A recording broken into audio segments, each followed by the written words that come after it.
হাঁসের ছানার মৌমাছিকে সে কি প্রশ্ন করেছিল?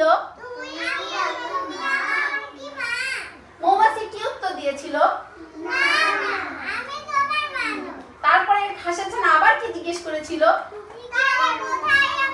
ওকে যে ওই বন্ধুকে একটু জায়গা দাও, একটু পিছাও একটু জায়গা দাও। হ্যাঁ একটু পিছিয়ে হয়েছে।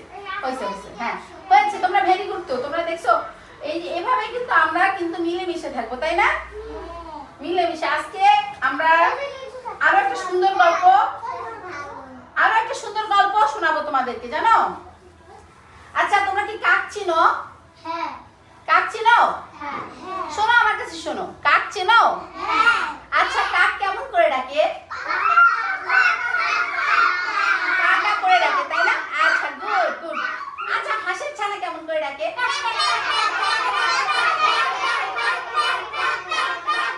আচ্ছা বিড়াল ছানা কেমন করে ডাকে? আচ্ছা এবার থামি। আমরা তো রাতের বেলা শিয়ালের ডাক শুনি, তাই না? আচ্ছা শিয়ালের ডাক কে কে শুনছো? সৈকত, তুমি কি শিয়ালের ডাক শুনছো? আজকে এখন শোনো, 1 2 3 আমরা এখন কাক ও শিয়ালের গল্প শুনবো, ঠিক আছে? এই দেখো গাছের উপর কি বসে আছে একটা কাক, দেখতে পাচ্ছ? গাছের উপর কি বসে আছে? কাক। নিচে কি আছে? একটা শিয়াল আছে, তাই না? আচ্ছা কাকের মুখে কিন্তু একটা মাংসের টুকরা আছে, গোস্তের টুকরা আছে, আর নিচে শিয়ালটা দেখতেছে সেটা। আমাদের আজকের গল্পের নাম হচ্ছে শিয়াল ও কাক। শিয়াল ও কাক। এখন আমি সেই গল্পটা তোমাদেরকে বলবো, তোমরা সুন্দর করে শোনো। এক কাক দোকান থেকে এক টুকরা মাংস ছো মেরে নিয়ে উড়ে এসে একটা গাছের ডালে বসলো। একটা কাক ওই যে গোস্ত বিক্রি করে না, সেখান থেকে একটা গোস্ত ছো মেরে নিয়ে একটা ডালের উপর গিয়ে উড়ে বসলো। অনেকদিন সে মাংস খায় না। কে খায় না? কাক। কাক অনেকদিন মাংস পায় না, মাংস খায় না। তাই মাংস পেয়ে সে মনে মনে অনেক খুশি। এখন ধরো তুমি অনেকদিন মাংস খাও না, তোমার আম্মু মাংস রান্না করলে তোমার ভালো লাগবে না? খুশি লাগবে না? ঠিক তেমনি কাকটা অনেকদিন মাংস খায় না। বাবা বসো। অনেকদিন মাংস খায় না, এই জন্য সে মাংসের টুকরাটা পেয়ে খুব খুশি, তাই না? এখন দেখো কি সে কিভাবে মজা করে খাবে। গাছের ডালে বসে কাকটা কি ভাবতে লাগলো জানো? গাছের ডালে বসে কাকটা কি ভাবতে লাগলো জানো? যে কিভাবে আমি মজা করে এই মাংসটা খাবো। তোমরা যখন একটা চকলেট পাও তখন ভাবো না যে চকলেটটা আমি কেমন করে খাবো? ঠিক তেমনি এই মামুনি শোনো, ঠিক তেমনি কাকটা কি ভাবলো যে আমি এই যে মাংসের টুকরাটা অনেকদিন পরে পেলাম, এটাকে আমি কেমন করে মজা করে খাবো চিন্তা করতে লাগলো। একটু করে আমি মজা করে খাবো। হ্যাঁ সে গাছের ডালে বসে কাকটা চিন্তা করতে লাগলো আমি মজা করে মাংসটা খাবো। এখন দেখো এমন সময় গাছের নিচ দিয়ে যাচ্ছিল একটা শিয়াল।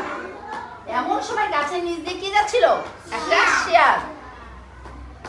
হঠাৎ উপরের দিকে তাকাতেই সে দেখতে পেল কাকের মুখে এক টুকরা গোস্ত। এখন শিয়ালও তো গোস্ত খায়, তাই না?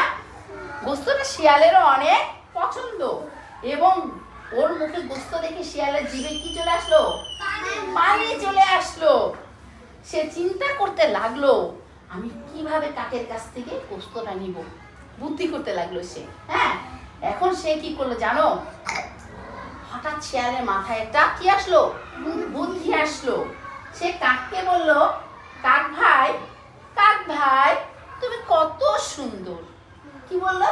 কাক ভাই তুমি কত সুন্দর, কি সুন্দর মিশমিশে কালো রং তোমার গলার আওয়াজটাও খুব মিষ্টি। কতদিন ধরে তোমার মিষ্টি গলায় গান শুনি না। কাক শিয়ালের প্রশংসা শুনে খুব খুশি হলো। কেউ আমাদেরকে ভালো বললে আমরা খুশি হই না? এখন কাক শিয়ালের প্রশংসা শুনে খুব খুশি হলো। এখন দেখো এতটাই খুশি হলো সে কি করলো? সে কা কা করে গান গাওয়া শুরু করলো।